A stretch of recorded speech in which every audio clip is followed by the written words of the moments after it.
sehat. Nah, sebetulnya apa yang mempengaruhi sehat tadi?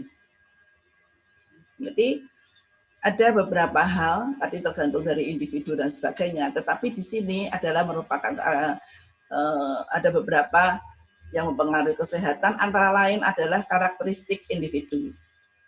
Jadi umur, ya. Kalau anak kecil tentu lebih rentan, ya. Umur muda dan tua lebih rentan dibanding dengan yang dewasa. Bagaimana perilaku seseorang terhadap sehat dan sakit. Jadi perilakunya sendiri, kalau dia pas sehat, bagaimana perilakunya? Apakah dia bisa menjaga kesehatannya dengan baik? Ya, pola makan, ya, menjaga kebugaran, wellness gitu tadi ya. Nah, tapi kalau sakit, bagaimana perilakunya? Apakah dia taat pada pengobatan? Bagaimana pencarian pengobatannya? Apakah dia ke dukun atau ke tempat yang tepat, dokter, ya, dokter yang tepat, misalkan. Sosial dan ekonomi, ini ya, sosial.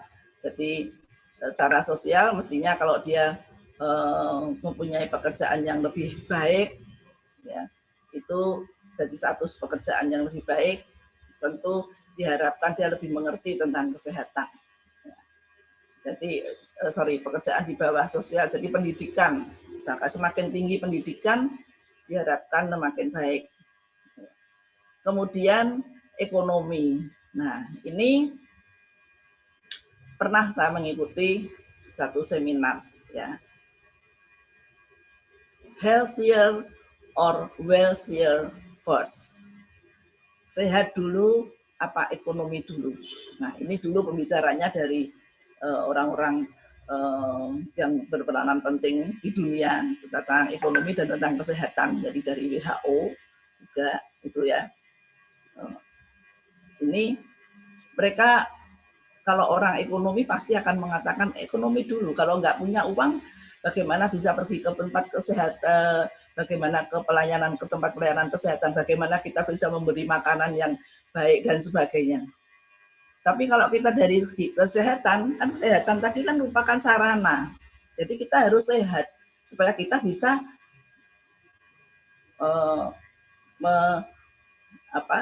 bisa mencari uang dan sebanyak-banyaknya. Nah, ini menjadi suatu diskusi yang ramai, tapi yang penting jelas dua-duanya adalah penting.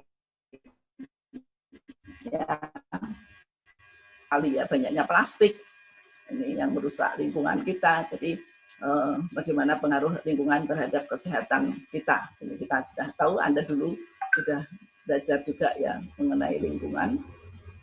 Pekerjaan juga bagaimana pengaruh pekerjaan, semakin baik pekerjaan. Kalau misalkan pekerjaan itu saya pernah didatangi ya beberapa kali, Pak sampah, ya, maaf manggilnya Pak, yang sering mengambil, Bapak yang mengambil sampah, dia sakit kulit, ya, sakit kulit barangkali setelah datang ke rumah karena ke suami saya ya beri obat, ya sembuh, tapi berapa bulan kemudian datang lagi. Nah, selama pekerjaannya seperti itu dan dia tidak memakai perlindungan yang baik, tentu juga akan mempengaruhi kesehatan. Nah, seperti Anda sendiri ya, apalagi sekarang ini COVID ini ya, nanti sebagai dokter gigi, ini juga pekerjaan kita itu dekat sekali dengan penyakit-penyakit, jadi kita juga harus melindungi diri dengan baik. Lokasi geografi, nah bagaimana ini, apakah sering banjir atau kendaraan jadi tempat yang mudah air dan sebagainya untuk mencapai kesehatan yang baik itu. Nah, ini antara lain masih beberapa lagi ya untuk determinan. Ada 2 himpunan. Ya. Bagaimana bisa mencapai kesehatan yang lebih baik. Dan himpunan pertama ada merupakan pelayanan kesehatan. Pelayanan kesehatan dan jadi di mana di situ yang sakit atau sudah cacat, di situ disediakan satu tempat pemeliharaan kesehatan. Jadi di mana di sini adalah merupakan pelayanan pemeliharaan kesehatan dan juga pelayanan sosial personal. Jadi selain untuk orang yang sakit, di mana di situ misalkan puskesmas dan sebagainya, tetapi juga ada pelayanan untuk mereka-mereka yang cacat, gitu ya. Bagaimana membantu mereka supaya mereka bisa memanfaatkan hal yang tersisa. Atau mungkin di sini pelayanan seperti misalkan ada yang menderita HIV, ya. Nah, di situ ada pelayanan bagaimana supaya mereka bisa mempertahankan hidupnya, karena kita tahu bahwa HIV tidak mungkin disembuhkan, tetapi virusnya, virulensi dari penyakit itu bisa ditekan. Ya. Nah, makanya di sini ada pelayanan tadi. Jadi ada, kalau sakit ada tempat untuk berobat, gitu ya. Nah, kemudian himpunan yang kedua yang di bawah ini adalah bagaimana aktivitas kesehatan yang positif itu. Nah, ada beberapa aktivitas kesehatan yang positif. Jadi di sini kalau tadi di atas adalah untuk mereka yang sakit, ya, dan mungkin sudah cacat. Kemudian yang himpunan kedua adalah mereka yang sehat. Ya. Apa aktivitas kesehatan yang positif? Adalah mendapatkan pendidikan kesehatan. Jadi programnya apa? Program pendidikan kesehatan. Dia ada kesehatan di sini. Kalau kita contohnya adalah DHE, ya, Dental Health Education, gitu. Kemudian ada pelayanan kesehatan yang preventif. Nah, mungkin ngantuk ya kalau saya ngomong terus. Apa coba contohnya pelayanan kesehatan yang preventif? Silahkan.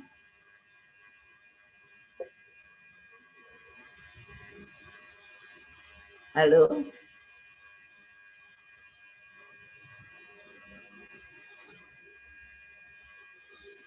Pelayanan kesehatan yang preventif.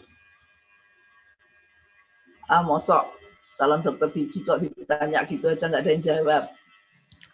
Izin menjawab, Dok. Sosialisasi. Jordan, apa? Sosialisasi, Dok. Imunisasi. Sosialisasi, Dok. Oh, sosialisasi. Sosialisasi apa? Misalnya cara menjaga kesehatan gigi dan mulut seperti itu, Dok. Oh, sosialisasi. Maksudnya cara, ya itu masuk di dalam program pendidikan. Sosialisasi. Kan ya,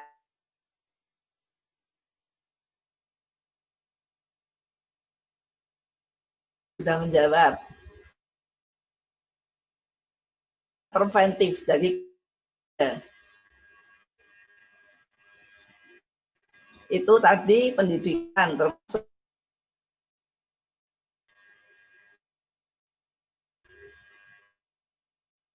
banyak sekali, ada apa itu, masuk 100 menjawab.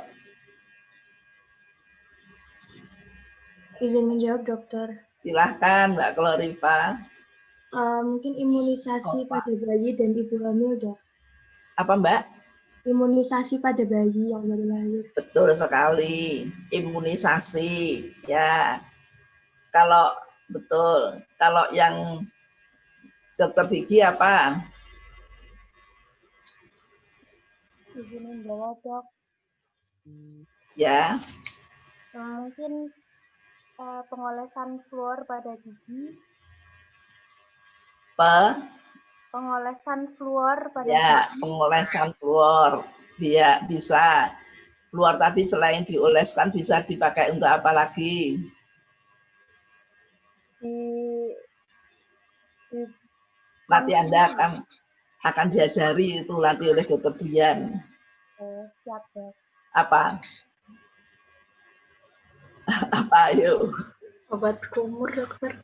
Ya, kumur-kumur dengan larutan fluor, bukan obat kumur aja ya, kumur-kumur Iya, dengan kumur. larutan fluor untuk menjaga itu, ya. Ya, jadi tadi pelayanan kesehatan preventif. Jadi fluoridasi air minum itu juga bisa, tetapi kalau di Indonesia itu belum dilakukan, ya. Kemudian kegiatan yang berbasis pada masyarakat. Nah, jadi kenapa kalau kita mengadakan kegiatan berbasis pada masyarakat? Supaya kegiatan itu memang masyarakat itu merasa bahwa kegiatan itu dari mereka sendiri. Walaupun kita tuh tahu bahwa ada permasalahan seperti itu, tapi mereka kita ajak, ya kita ajak, kemudian mereka mulai, oh ya, ini permasalahan kami. Nah, mereka lalu bisa diajak ya melibatkan masyarakat dalam kegiatan tersebut. Ini ya. Kemudian jadi pada masyarakat itu bisa kita dengan kader ya, kader kesehatan itu bisa mengajak mereka ya. Pengembangan organisasi. Nah, organisasi yang kita sebut suatu organisasi itu bukan hanya suatu organisasi seperti organisasi politik, bukan ya. Jadi di sini misal itu dalam suatu institusi, jadi di FKG misalkan, nah, kegiatan yang berbasis pengembangan organisasi ya, jadi di FKG. Apa yang bisa dilakukan di institusi itu? Nah, ini merupakan pengembangan. Jadi apa yang dilakukan di sana itu supaya juga mendukung kesehatan tadi, merupakan aktivitas yang positif terhadap kesehatan.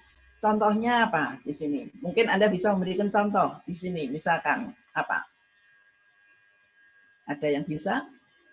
Salah nggak apa-apa.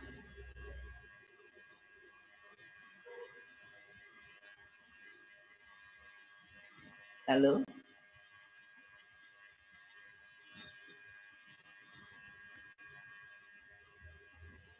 Jadi di sini misalkan kantin yang sehat.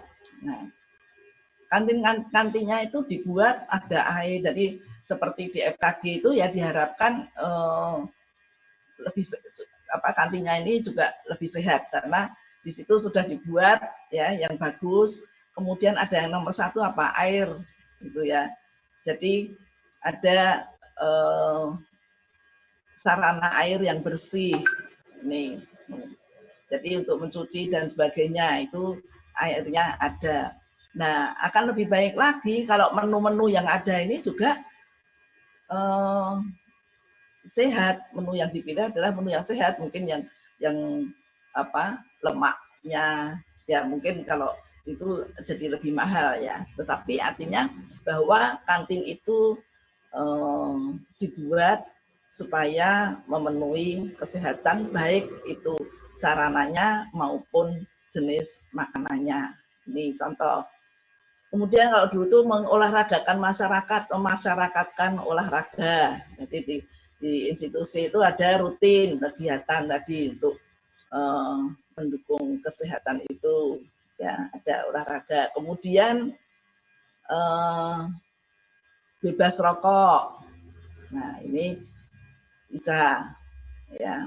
Jadi organisasi ini dibuat supaya di situ pekerjanya sendiri itu juga sehat, konsumennya itu juga sehat. Jadi di sini kalau merupakan institusi pendidikan tadi, mahasiswanya juga sehat, kemudian juga pengelola dari organisasi itu juga sehat, gitu ya. Kemudian kebijakan publik yang sehat. Jadi di sini mengembangkan kebijakan-kebijakan yang sehat, ini ya, new public health. Bagaimana supaya setiap kebijakan itu dapat mendukung kesehatan. Contohnya apa? Anda pasti tahu.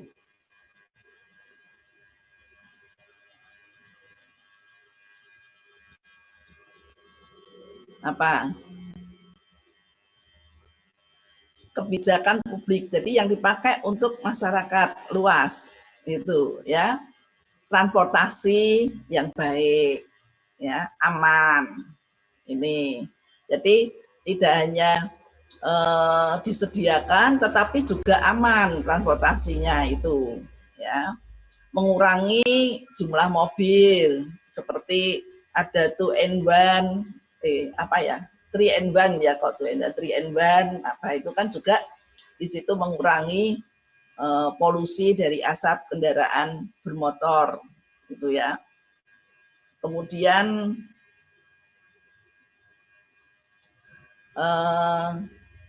rokok ya, ini termasuk juga kebijakan publik ya. Jadi dilarang merokok di sembarang tempat, ini sudah banyak dijalankan ya. Lalu tindakan, bagaimana dengan tindakan kesehatan lingkungan ya. Jadi di sini supaya lingkungan ini bisa, lingkungan fisik itu menjadi pendukung untuk kesehatan.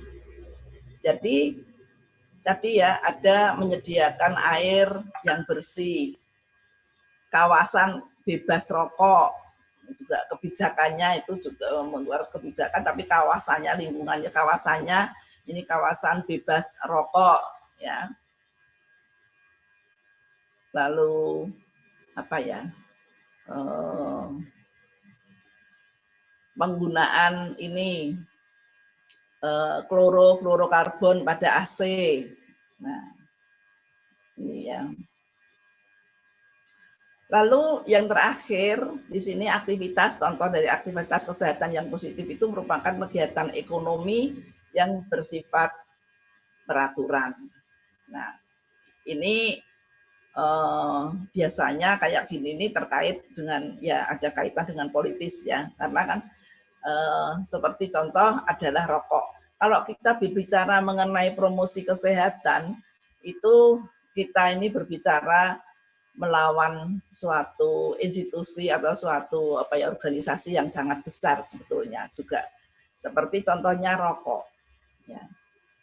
Jadi bagaimana supaya orang itu, kalau pendidikannya kan di dalam pendidikan kita jangan merokok karena menyebabkan ini. Tadi ya sosialisasi tadi dikatakan ya, bahwa ada kanker, ada perokok pasif maupun aktif itu semua kena gitu. Nah, makanya kegiatan ekonomi yang bersifat peraturan di sini cukainya dinaikkan supaya harga rokok itu mahal gitu ya. Lalu mereka pasti yang pabrik besar ini yang ya kalau saya mengurangi produksi rokok dengan alasan saya nanti pasti akan mem-PHK banyak orang. Nah, lalu cukainya ini kan juga masuk ini ya, masuk ke negara gitu ya. Cukainya ini menjadi surplus gitu. Padahal kalau di sini kalau kita amati betul bahwa orang-orang yang menderita sakit kanker paru dan sebagainya karena rokok itu biaya yang dikeluarkan itu jauh lebih besar daripada pendapatan dari cukai rokok itu sendiri. Sebetulnya seperti itu, tetapi ya susah sekali memang untuk mengurangi itu ya. Jadi untuk orang-orang itu masih suka membakar uang gitu ya. Mudah-mudahan yang di FKG ini prianya berapa orang ya itu mudah-mudahan tidak senang membakar uang ini ya, untuk bakar rokok ini. Jadi kita kalau ngomongkan promosi itu mesti melawan itu ya, mesti dari dulu saya kuliah S2 di Amerika sudah tahun 86 ya, 86 mulainya. Bicaranya itu tentu kalau orang public health ini salah satunya apalagi dari kesehatan lingkungan ini rokok tadi, bagaimana mengatasi supaya orang itu tidak merokok ya. Nah itu. Kemudian saya mengikuti suami lagi tahun 2000 berapa ya 2007 ya kalau nggak salah itu ya di Harvard itu sama pembicaraannya masih sekitar itu juga yang sampai sekarang pun juga bagaimana kita mengatasi ini karena belum belum berefek gitu ya. Nah, oke. Yang lanjut tadi bahwa ada aktivitas kegiatan yang positif, kemudian di atas himpunan yang kedua pelayanan kesakitan dan kecacatan. Nah, kita bisa melakukan kesehatan yang lebih baik apabila dua himpunan ini saling terkait. Artinya kita juga mempunyai aktivitas kesehatan yang positif, tetapi juga disediakan tempat pelayanan kesakitan dan kecacatan itu. Ya. Nah,